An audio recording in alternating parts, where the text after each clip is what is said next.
Hello, everyone. My name is Reverend Penelope Stewart. Thank you for following us, new subscribers, subscribing to us. Thank you for supporting us, subscribers, and following us.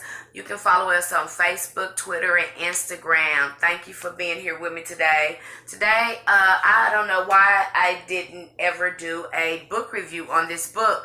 This is a really juicy book. It's a good book. It's called Ancestor Paths: Honoring Our Ancestors and Guardian Spirits Through Prayers, Rituals, and Offerings. A step-by-step guide. Okay?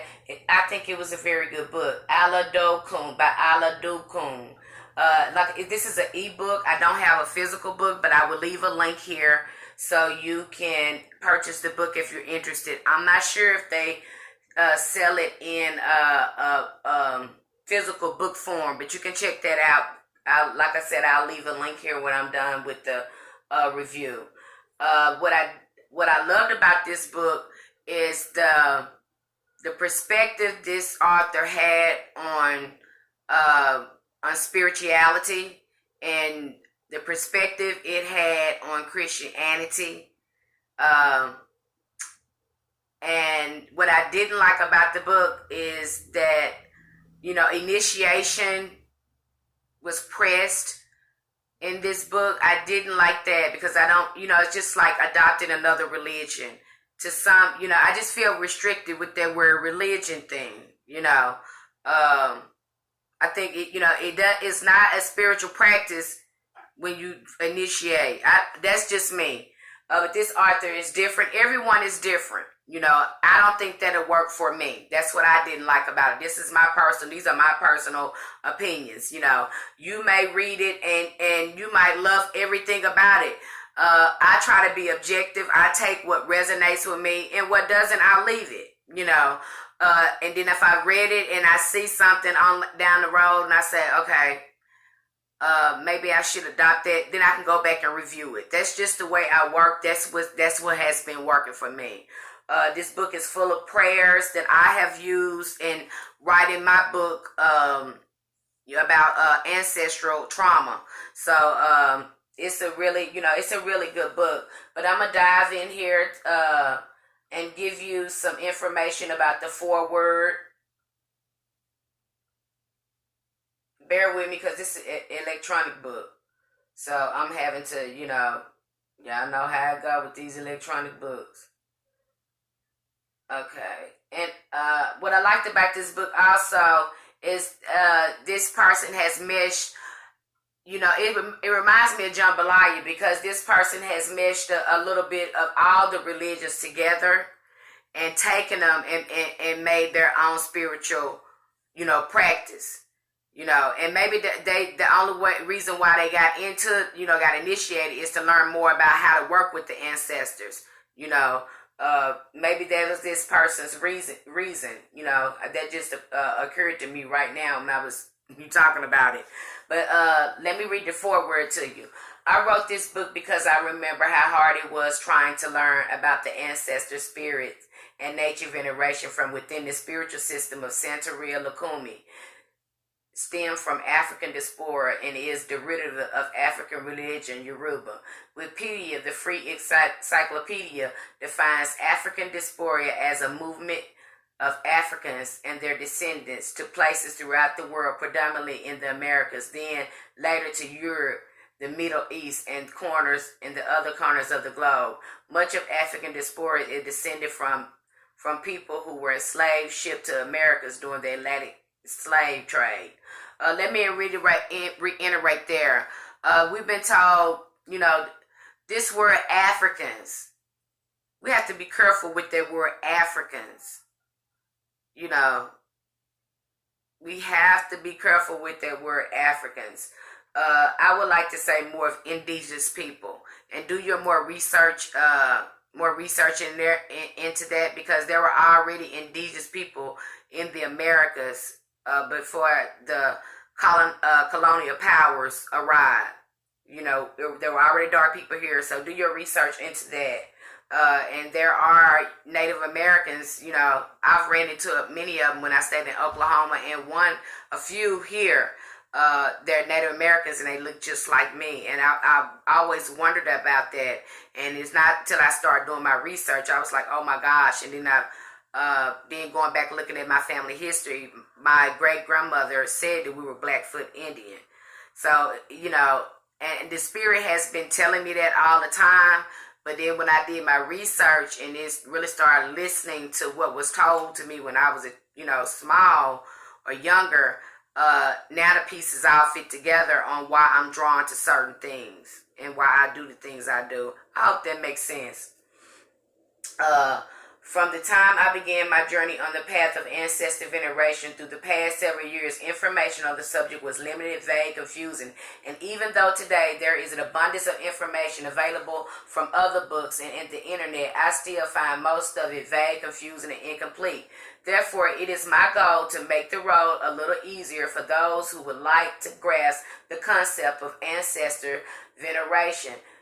To take the confusion of the process, I created this step-by-step guide to help those who have no guidance but who need good and valid information, at least to help themselves on their journeys. I also wanted to write a book that would be easy to read, comprehend, with a little humanity added to it. This work is not all technical. In the end, it is deeply personal. And like I said, it is and he goes on the author goes on in the book. This book is meant to be used as a tool. And this is the introduction, chapter 1.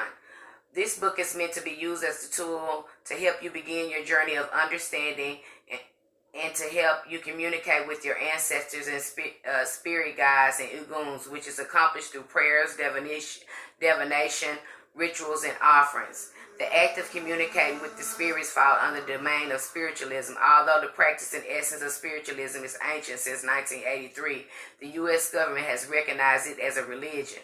Spiritualism is defined as a scientific, philosophical, religious practice that proves the continuity of life after death through the demonstrated communication between medium spiritualists and those who reside in the spirit world.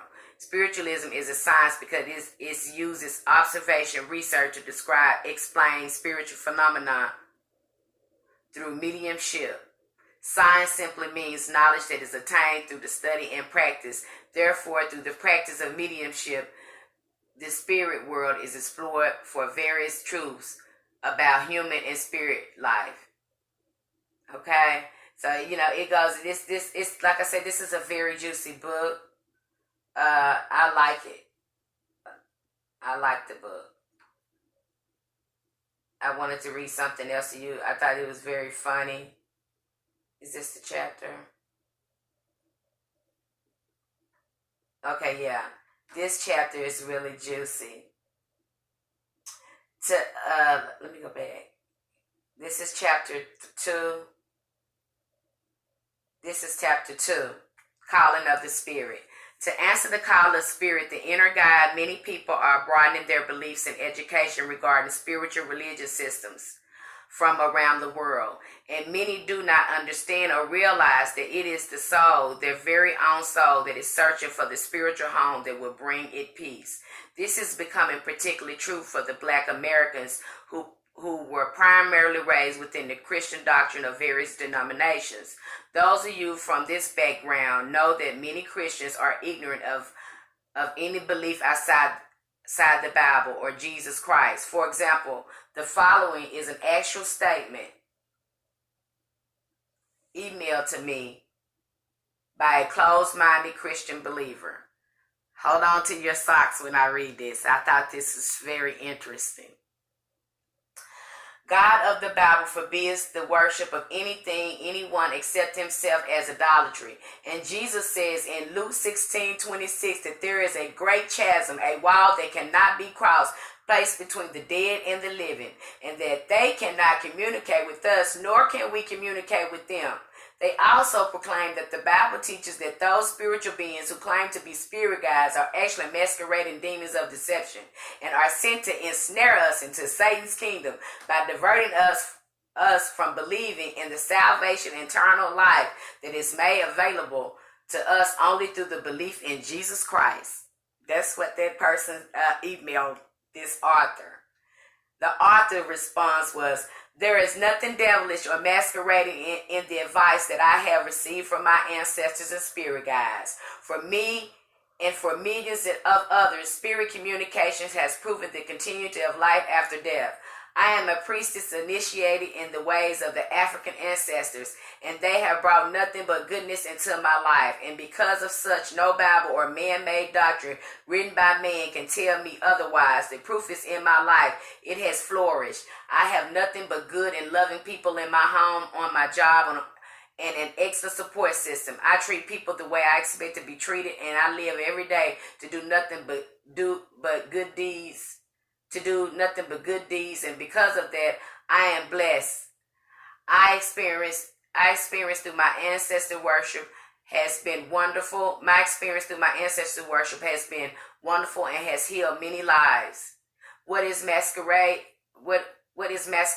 is all the so-called Christians who pretend to be holy, saved, and love Jesus and live devilish lives every day. Many of them sitting directly in the congregation shouting hallelujah, or standing directly up on the pulpit committing every sin underneath the sun. Not all are this way, just as not all who have been called toward a different path, a non-Christian path, are devilish.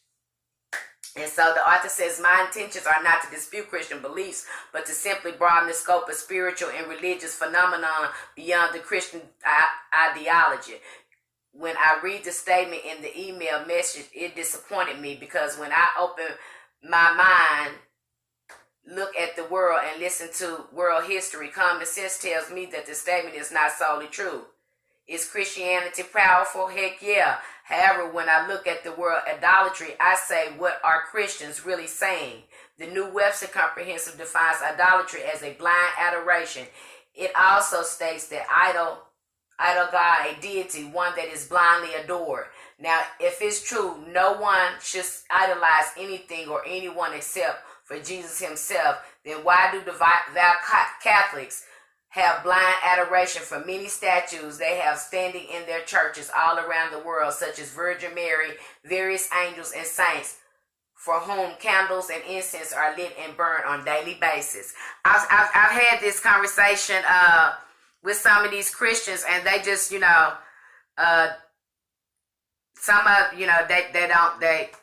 you don't understand, you don't have really any feedback from them. So it's something.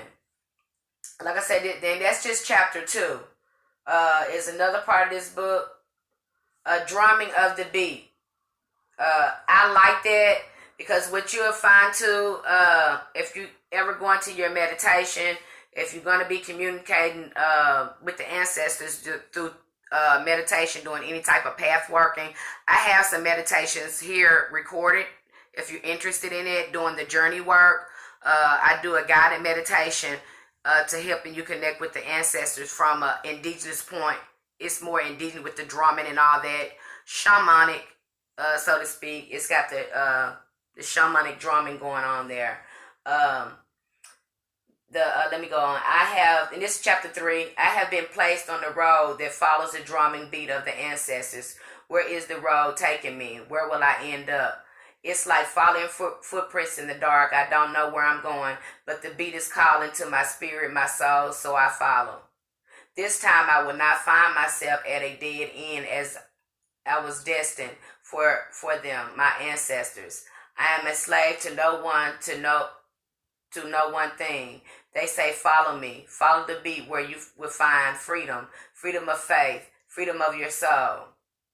This following has led me to the ways of old reverence of nature and the ancestors, in ways that I will try to share for the greater understanding. So, and then he goes on into talking about ancestors. And I'm going to go on. It's another place. Oh, I thought this was interesting as well. I think this is in chapter 3. Our ancestors can help us, advise us, and do things for us from the other side that they could not do when they were alive. They can help us live better, healthier, and more rewarding lives. There is an old saying, out of sight, out of mind. Would you want your loved ones to forget about you just because it is uncomfortable feeling? Would you want your loved ones to just push you out of their minds when you as an ancestor can still serve them well, even on the other side? I don't think any of you would want to be forgotten, because on some level we want to be remembered for something. Many of us never think about the fact that we will one day become spirit and ancestors, but it's inevitable and uncomfortable as it may be. We should think about the legacies that we would like to leave behind. Ask, how do I want to be remembered? No matter how you answer this question, remember that your ancestors want to be remembered too. The reality of ancestors and spirits and goon is based on faith and conviction.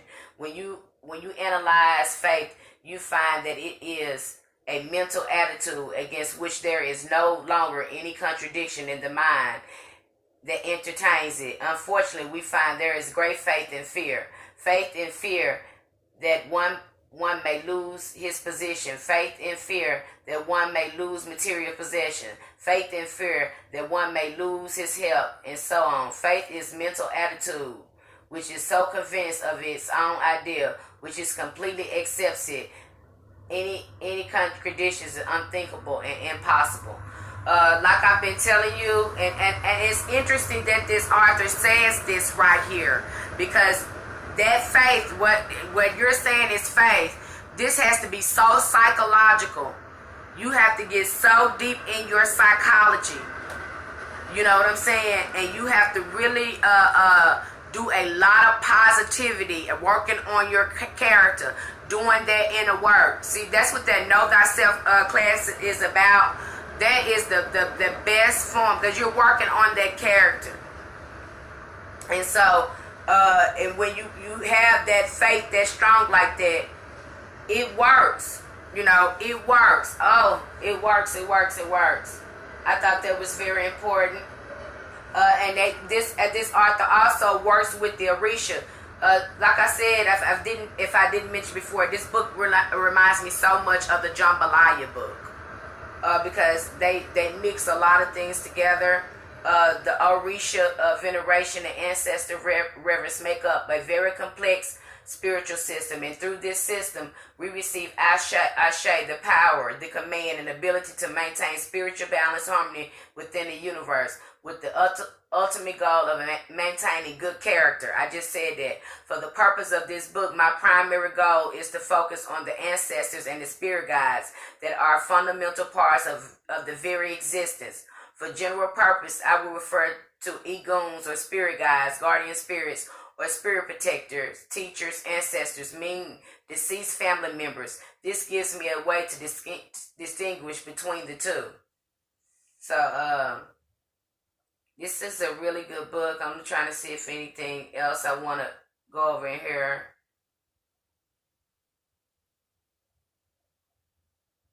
He goes into voodoo. Like I said, this is a very good book. I recommend it. Like I said, the only thing I didn't like in here is the author. I feel like the author was pressuring individuals to get initiated into the African religions. That's the only thing I didn't like about it. But everything else I liked. I love the prayers. Now, I do use the prayers on my altars. And I used the prayers to do a lot of work on my ancestors. I even wrote about it in my book. And you'll see some of them prayers in my book. So, this is a very good book. The author also goes into details about how to create an altar. Step by step, give you pictures and everything in the book. I thought that was wonderful as well.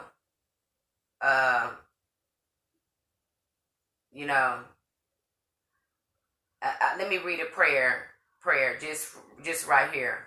And this is how wonderful this book is. I call upon the ancestors of my fathers and forefathers and of my mothers and forefathers for their inspiration and the renewal of my own spirit. It is in their honor that I make offering and pour libation.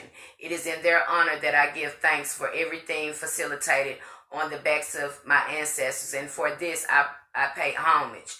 As I call upon the force, I honor their contribution, convictions, and dignity.